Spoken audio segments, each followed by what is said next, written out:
سب سے پہلے سب دوستوں کو السلام علیکم۔ دوستو اس ویڈیو کے اندر بات کرنے والی ہیں پاکستان بمقابلہ ویسٹ انڈیز سیریز کو بہت بڑا خطرہ پڑ چکا ہے۔ وہ خطرہ کون سا ہے، اس ویڈیو کے اندر آپ دوستوں کو مکمل ڈیٹیل بتانے والی ہیں پاکستان بمقابلہ ویسٹ انڈیز سیریز کے حوالے سے۔ دوستو پاکستان کرکٹ ٹیم کے سچے اور پکے فینز ہیں تو اس ویڈیو کو لائک کریں، چینل کو سبسکرائب کریں، بیل آئیکن دبا کر آل پر لازمی کلک کر دینا ہے۔ تو دوستو بڑھتے ہیں ویڈیو کی جانب اور آپ دوستوں کو بتاتے ہیں اس حوالے سے مکمل تفصیل۔ دوستو ویسٹ انڈیز اور آسٹریلیا کے درمیان ہونے والا دوسرا one day match corona test مثبت آنے کی وجہ سے ملتوی کر دیا گیا۔ اس کے بعد کرکٹ ویب سائٹ ٹویٹر کے مطابق ویسٹ انڈیز کے ایک نان پلئنگ 11 ممبران کا کرونا ٹیسٹ مثبت آیا ہے، جس کے باعث دوسرے ون ڈے میچ کو ملتوی کر دیا گیا ہے۔ پہلے ون ڈے میچ میں آسٹریلیا نے ویسٹ انڈیز کو شکست دی تھی۔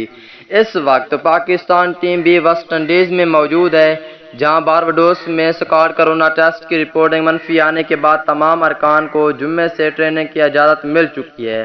آج پاکستان ٹیم ٹریننگ کی ہے۔ قومی کرکٹ اسکواڈ کے تمام ارکان کی روم آئسولیشن ختم ہو گئی ہے۔ پاکستان اور ویسٹ انڈیز کے درمیان 5 ٹی20 اور 2 ٹیسٹ میچز کھیلے جائیں گے۔ دونوں ٹیموں کے درمیان پہلا ٹی20 میچ 27 جولائی کو کھیلا جائے گا، لیکن کرونا وائرس کی وجہ سے خدشہ ہو سکتا ہے کہ سیریز ملتوی نہ کر دی جائے۔